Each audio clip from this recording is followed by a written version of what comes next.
Et si vous n'aviez plus aucun contrôle sur ce que Google sait de vous? Bienvenue dans l'ère du fingerprinting. Device fingerprinting, ou empreinte numérique en français. En fait, est une méthode qui est utilisée depuis très peu de temps par Google, officiellement. Alors officiellement, depuis le 16 février, Google autorise ses annonceurs à utiliser cette méthode dite du fingerprinting pour suivre beaucoup plus facilement, beaucoup plus intrusivement les utilisateurs et leur proposer des publicités. C'est forcément une question d'argent. Si Google l'autorise, c'est parce que ça rapportera beaucoup plus d'argent à Google par le biais des annonceurs. C'est une réalité. Mais concrètement, qu'est-ce qu'il en est? On n'en parle pas réellement beaucoup, on n'en a pas vraiment entendu parler dans les médias, dans les articles, même en ligne, on en voit très très peu. Cette vidéo aujourd'hui, je souhaite la faire parce qu'aujourd'hui, quand vous marquez Google Fingerprinting sur YouTube, vous avez soit quelques vidéos qui se comptent sur honnêtement les doigts d'une main de personnes qui ne sont pas françaises, soit pratiquement pas de vidéos de français à l'heure où je vous parle. J'ai envie aujourd'hui de vous faire prendre conscience de ce que Google est en train de mettre en place et des dérives que ça peut nous apporter. Alors en fait, pour faire très très simple, aujourd'hui avec ce système d'empreinte numérique, Google va autoriser à tous les annonceurs de récolter les informations de votre appareil, c'est-à-dire les informations liées à votre navigateur, la version de votre navigateur, les extensions utilisées sur le navigateur, votre adresse IP. Les cookies pourraient être résiduels sur le navigateur. Votre système d'exploitation. Est-ce que vous êtes sur Windows, sur Linux, sur macOS? Est-ce que vous utilisez une passerelle, de la virtualisation? Ou est-ce que vous êtes directement sur votre machine? La taille de votre écran, l'heure de votre système et plein d'autres informations que je ne vais pas pouvoir tous vous citer aujourd'hui. Ces informations-là sont des informations essentielles. Essentielles parce qu'elles sont tellement précises qu'elles vous permettent de vous retrouver. En réalité, toutes ces informations-là cumulées constituent une réelle empreinte digitale pratiquement unique à 99%. Et cette empreinte digitale vous permet de vous suivre à la trace. C'est comme ça aujourd'hui que les enquêteurs de police peuvent retrouver, malgré l'utilisation d'un VPN, malgré le fait qu'une IP soit cachée, peuvent retrouver des informations, des métadonnées sur un device spécifique, se connectant par exemple à un site internet. Et vu que ces informations, ces métadonnées sont très très précises, en les isolant sur, imaginons, 10 000 utilisateurs, on arrive à en retrouver plus qu'un seul, en l'occurrence vous par exemple, vous retrouvez, vous reliez plus facilement. Donc en réalité, ça vous permet de relier vos métadonnées à votre identité réelle, à vos comptes en ligne, et donc souvent on arrive à remonter jusqu'à votre nom, prénom, etc. Donc c'est-à-dire, aujourd'hui Google autorise ça, mais on n'a pas de régulation officielle. Les cookies aujourd'hui, utilisés jusqu'à présent, avant le 16 février, les cookies pouvaient être autorisés ou refusés, étaient modérés. On avait des législations, que ce soit en Europe ou dans le reste du monde, notamment en Amérique, avec notamment les RGPD, pour ne pas les citer, les plus connus. On pouvait choisir de les refuser et on avait un contrôle. Aujourd'hui, avec le fingerprint, on n'est pas simplement en train de dire Google va nous espionner, c'est un peu déjà le cas à partir du moment où vous êtes utilisateur de la plateforme, utilisateur du système Google, de l'écosystème Google, vous avez entre guillemets signé pour entre guillemets vendre vos données. On est d'accord là-dessus, je suis pas en train de remettre en question ce point-là. Cependant, on avait un contrôle, en tout cas sur nos cookies, et on avait un contrôle de suivi, un contrôle pour modérer notre suivi, et notamment le suivi publicitaire en ligne. Là, on parle pas spécialement de surveillance de masse, on parle surtout d'abus de tracking, parce qu'on va utiliser des technologies qui sont très puissantes et qui ne pourront pas être modérées.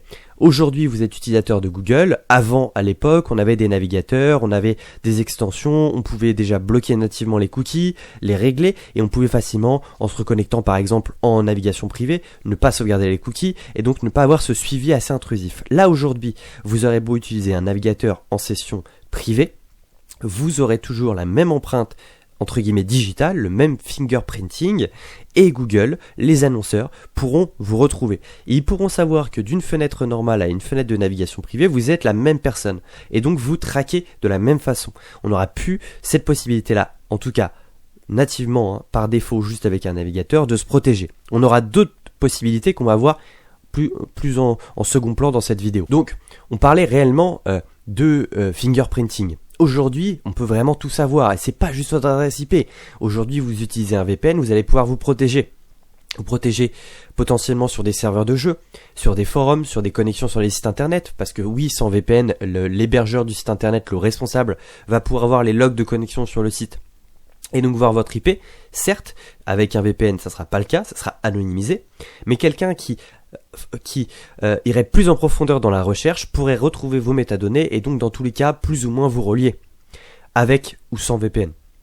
En réalité, cette méthode-là, voilà, elle permet vraiment de tout récupérer. Le fuseau horaire, comme je vous ai dit, votre système d'exploitation, la résolution de votre écran, dans certains cas, le modèle de votre écran, les informations, les métadonnées de votre écran qui peuvent, en fonction de certains types d'écran, vous rendre unique en réalité. On a très peu de personnes qui ont un écran 4K de 68 pouces par exemple, de 125 fps, vous voyez ce que je veux dire? C'est un exemple, mais ça permet d'isoler quelqu'un. Et on ajoute par exemple des métadonnées d'écran à des métadonnées de fuseau horaire, de localisation plus ou moins précise. On rajoute à ça des polices d'écriture liées à une version spécifique de Windows, par exemple. Et puis on rajoute des extensions liées à votre navigateur. Et puis on arrive avec toutes ces petites configurations, ces petits paramètres, à quelqu'un très unique, très difficilement comme les autres. Et donc on va pouvoir, dans une base de données énorme d'informations et de données, vous pointer du doigt et donc remonter plus facilement, entre guillemets, à votre trace.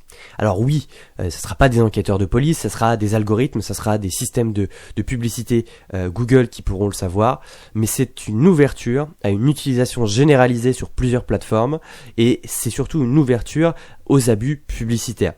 On a vu qu'avec YouTube, on a beaucoup plus de publicité, globalement sur tous les services un peu en ligne, on en a de plus en plus, et l'idée c'est pas non plus d'être envahi tout le temps et sans contrôle et régulation de ces gestionnaires de publicité, ces brokers de publicité entre gros guillemets. J'aimerais aussi vous montrer plusieurs sites internet. En l'occurrence, on peut regarder, nous avons 3 types de sites internet.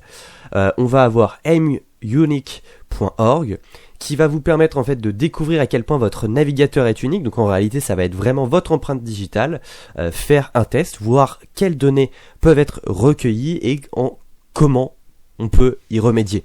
Ça vous propose pas directement une solution, ça vous met en avant ce qu'on peut vraiment savoir de vous. Je vous invite à faire le test, tous les liens seront en description, vous allez être quand même très surpris.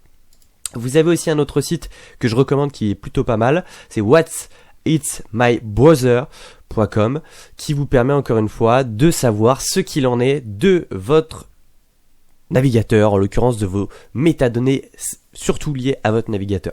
Principalement. On a aussi un troisième site qui s'appelle CoverUTracks qui va vous permettre, pareil encore une fois, de regarder vos métadonnées, ce qu'on appelle toute la partie fingerprinting en détail et de pouvoir voir à quel point vous êtes unique, à quel point ça peut être très très sensible de continuer avec des plateformes comme Google qui récoltent entre guillemets les yeux fermés pour les annonceurs ce genre de métadonnées à la place de l'utilisation traditionnelle des cookies qui pouvaient être beaucoup plus facilement régulés, bypassés, donc qui pouvaient quand même nous protéger. On pouvait les supprimer, changer de navigateur, se mettre en navigation privée, etc. Là, ça sera encore une fois, je me répète, plus compliqué. Donc on va faire le test, si vous voulez bien, sur ces 3 sites. On va les prendre un à un et on va regarder ça juste ensemble avant de clore le sujet. Alors nous allons faire le test. Comme vous pouvez le voir, nous allons faire le bon cobaye et tester ce qu'il en est de notre anonymat d'empreinte digitale via Google Chrome. Voilà, je ne suis pas connecté, j'ai mon navigateur from scratch. Nous allons faire le test en allant sur notre premier site de test, CoverUTracks. On va juste cliquer sur le site, le navigateur est vierge, je le précise. On arrive sur ce site et on va tester notre browser. Hop, on va nous faire une analyse en direct, c'est du direct, vous allez voir. Je vous invite à faire le test encore une fois en regardant la vidéo, c'est très très intéressant et vous aurez tous les liens en description. Alors il est en train de tester un petit peu le browser, il refresh la page pour tester tout ce qu'il en est. On va savoir ça de suite. Alors, il a un résultat. On va pouvoir, et on va en profiter, on va même traduire ça, ça sera plus simple pour la vidéo. Alors, pour que vous puissiez voir les résultats ensemble. Alors le navigateur bloque les publicités de suivi. A priori, nativement, Chrome le fait. Les trackers invisibles, a priori oui, vous êtes protégé des empreintes digitales. Et là il précise bien, votre navigateur possède une empreinte digitale unique. Ça commence bien. Les résultats. Votre empreinte digitale de navigateur semble être unique. Parmi 267 478 testés au cours des 48 jours. Actuellement, nous estimons que votre navigateur possède une empreinte digitale qui transmet au moins 18,03 bits d'information d'identification. Alors ça veut tout et rien dire en effet. Mais en fait, ce qu'ils sont en train de dire, c'est que globalement, on a quand même beaucoup de données liées à notre navigateur, indirectement à notre OS aussi, parce qu'ils calculent aussi ça, sur presque 300 000 personnes. On est quand même très très unique. En tout cas, on peut être retrouvé très facilement. Peuvent être obtenus à l'aide de code JavaScript. Donc on peut avoir on peut se protéger aussi en exécutant une extension nos JavaScript pour se protéger un petit peu. On peut sélectionner. Alors qu'est-ce que ça nous met? Sélectionner une caractéristique. Donc on peut avoir des infos sur par exemple l'entête HTTP. Vue par défaut, vue détaillée. D'accord, on va regarder ça peut-être en vue détaillée. Qu'est-ce que ça nous met? Je teste en même temps que vous voyez, c'est la découverte. Donc là, bon, a priori, ça nous a rien mis sur les vues. Pas à l'instant T. Donc, du coup, on a quand même l'agent utilisateur.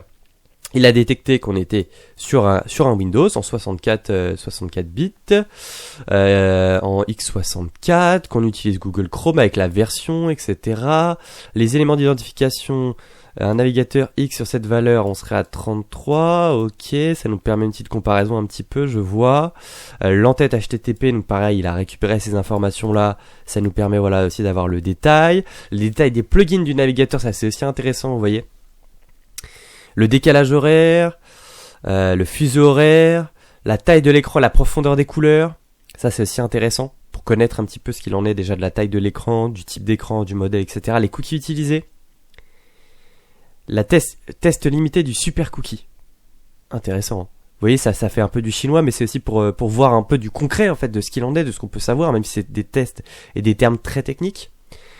Hachage de l'empreinte digitale, d'accord. Donc ça c'est vraiment tout ce qui est lié au navigateur, la langue hein, forcément. D'où l'intérêt, voilà, pour plus d'anonymat de changer sa langue. Les bloqueurs de publicité, le CPU aussi. Ouais, via le CPU, donc via le matériel aussi. La mémoire de l'appareil. Tout ce qu'il en est. On peut retester donc le navigateur, voir en haut, est-ce qu'on a plus de détails, est-ce qu'on peut avoir accès à plus de détails, ça je ne sais pas. Si je mets classe de CPU, vue par défaut, je crois que ça ne change pas en réalité.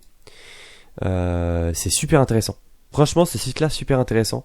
Alors encore une fois, comme je vous dis, bah en effet, c'est assez technique et je suis un petit peu aussi en découverte, un petit peu comme vous. Hein. Forcément, il y a certains termes qu'on ne connaît pas exactement, qui sont vraiment spécifiques au navigateur et à la technologie de chacun. Mais après, vous voyez, ils vous mettent des petites suggestions aussi, je regarde en même temps, c'est super intéressant. Ils parlent forcément de bloqueurs de tracker, désactiver JavaScript, c'est ce qu'on a vu tout à l'heure, utiliser un navigateur résistant aux empreintes digitales. Donc là, ils nous parlent de Tor Browser, de Brave aussi, qui est recommandé. La navigation privée, la navigation privée, mais qui aujourd'hui, comme on a pu le voir, n'aidera pas plus autant qu'avant. Vous protège contre les trackers, voilà tous les trackers, mais les empreintes digitales, voilà forcément. Ouais, ok. Bon bah c'était assez intéressant. On va tester du coup les autres sites. On va essayer de les faire, un à un. Donc là on va pouvoir aller sur what's is my browser.com de mémoire. Normalement c'est ça.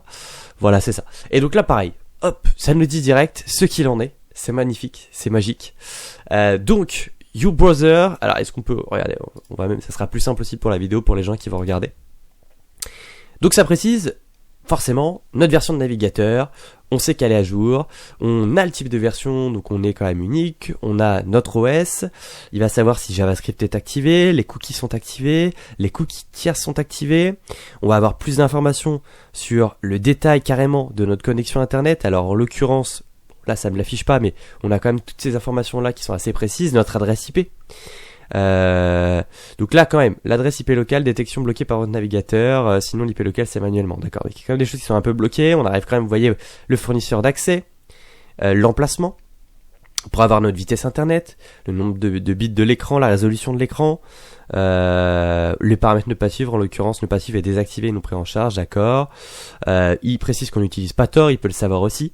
C'est quand même assez intéressant. Alors celui-là, il donne, vous voyez, des informations un peu similaires, mais en même temps il y a quand même des choses qu'on n'avait pas sur l'autre. Donc c'est marrant de faire le test, de voir un petit peu ce qu'il en est. Je trouve ça quand même assez cool, même si ça fait quand même très peur, hein. Honnêtement faut se le dire, c'est incroyable de se dire qu'aujourd'hui on peut avoir autant d'informations et plus juste avec une adresse IP, et ça c'est fou. Alors I'mUnique.org, on va tester, voir mon empreinte digitale. Ok, alors il vient de charger, et là c'est quand même intéressant, c'est quand même pas mal, il y a du visuel, etc. Alors oui, vous êtes unique par rapport à 3 521 780 empreintes navigateurs présentes dans l'ensemble de notre base de données. Déjà, ça fait froid dans le dos. Alors, je suis unique à 46% parce que j'utilise Windows. Je suis unique à 44% parce que j'utilise Chrome. Je suis unique à 9% parce que j'utilise Windows, Chrome et une langue en français. D'où l'intérêt de la langue dans certaines circonstances. Je suis pas en train de vous dire qu'il faudra faire ça tout le temps sur l'ordinateur de tous les jours, mais dans le cas où vous voulez vraiment être unique, ça serait quelque chose à faire. Mon fuseau horaire me rend unique à 18%. Et là, on va avoir du détail. On parlait de l'entête HTTP. Donc là, ça va me permettre d'avoir toutes ces informations-là, le ratio de similarité. Donc on voit qu'avec certaines informations, en l'occurrence mon navigateur, la version du navigateur, on voit qu'en fait avec ces informations-là, cette valeur-là, sur cette ligne-là bien précise, mon ratio de similarité, il est de 0,11%. Donc c'est pas bon du tout. Cette valeur fait qu'on peut vous isoler plus facilement. On va avoir voilà plein d'autres informations, les attributs JavaScript, on en a parlé, hein, désactiver le JavaScript aide énormément. Ça c'est assez fou, on a vraiment plein d'informations, vous le voyez, les plugins, voilà le constructeur j'allais dire de l'application mais du navigateur, la largeur de l'écran, la profondeur des couleurs. C'est vraiment incroyable, hein. Hauteur effective de l'écran, largeur effective de l'écran, les permissions du navigateur qui lui sont accordées, caméra, etc. Ça on peut le savoir aussi.